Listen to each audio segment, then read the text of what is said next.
when you realize that there's a connection between yourself and the world around you. This ecological worldview that we talk about within the Green Party. I think that understanding is what leads to an understanding of what the Green Party is all about and what we're really trying to accomplish.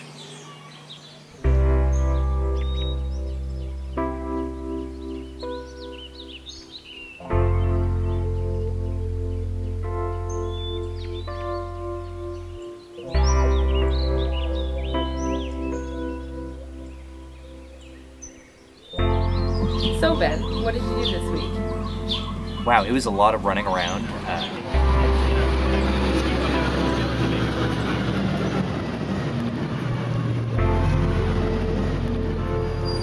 around all the occupiers in Vancouver, hitting up the ones that don't recycle, and essentially offering free recycling. Wow. To get the ball rolling. That's fantastic. Yeah. Well, we've been talking a lot about how we should be recycling more because of the garbage strip. Like people could be doing a lot more composting. Right. Like the whole reduce, reuse, recycle message all of a sudden is way more relevant than ever before. Yeah. So, We were doing a lot of meetings. I think there's a really interesting correlation between like looking at the thing and going, what do I agree with? And filling out your O's kind of thing. Mm-hmm. You know what I mean? Like that. I like the idea of making materials that are more than just a piece of paper that now have no use for afterwards. Yeah. And I like there being an element of interactivity. We're scheduling all kinds of events. You know, I could probably make it Saturday night. Do you think it's Saturday night? Well, there's supposed to be thing going to be closed Saturdays. So let's say. It doesn't have to be this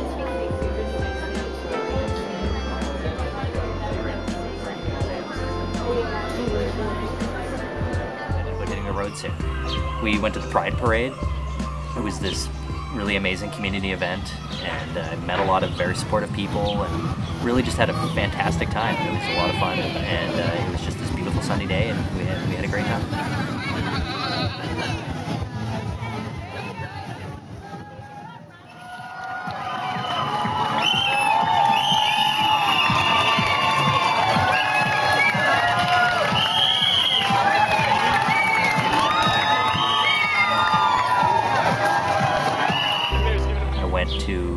There was a rally on the Sunshine Coast to oppose logging in a watershed.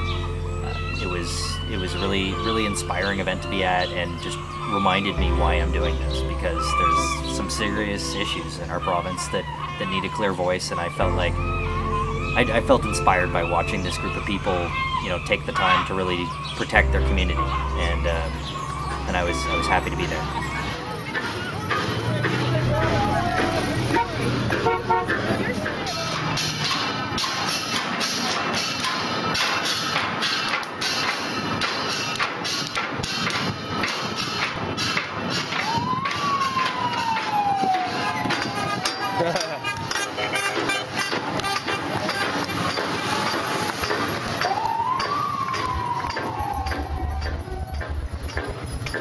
But people are still out here in pretty big numbers just to try to draw some attention to what's going on and try to make sure that they stop this. I mean, it's pretty amazing actually what's going on. I mean, it's a pretty clear-cut case of doing something for the sake of economic benefit that is really going to harm a community and its ability to access clean drinking water.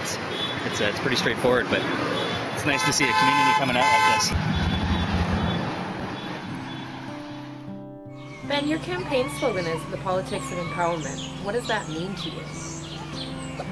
Well, to me it means that politics needs to be about giving the resources to people that need them.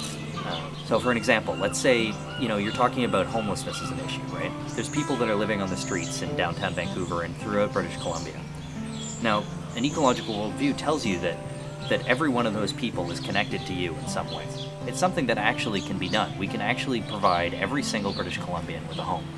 And doing that is something that's actually part of an ecological worldview, because we realize that once people have a place for themselves, they have a starting point in the world, then they can begin to meaningfully participate in our society. Beyond the simple, it's the right thing to do argument to deal with homelessness, there's also this sort of second tier of rationale here, which is every single person has got potential. But if we're not making sure that we're actually capturing that potential and feeding it back into our collective benefit, then we could be losing all kinds of things. I mean, tuition fee increases as an example. I mean, every student is not just a person who's got an ability to get a better quality of life for themselves. Every one of those students is a potential cancer cure. They're a potential new renewable energy technology that we haven't developed. Innovation is essential for a healthy economy, right? If we're not putting the upfront investment into research and development, we're not going to develop the technologies of the future so that we can be ahead of the curve and become a leader in terms of exporting renewable energy technology around the world. BC's future is to be the laboratory for renewable energy. That's all there is to it. I mean, we've got the social will. I mean, this is one of the greenest places in the world. And we've got the wind, we've got the sun, we've got the tidal power. It's all here. I mean, every day where we're not capturing wind power in Prince Rupert, we're losing money. Every day where we, have buildings that need this much energy to power them, and this much energy is hitting them in sun power, we're losing this money right here. This is money that you could be getting for free, and then this profit margin on top of it, right? This profit margin is money that business, that building, is not capturing, right? So we need to start by just capturing the wealth that's right here.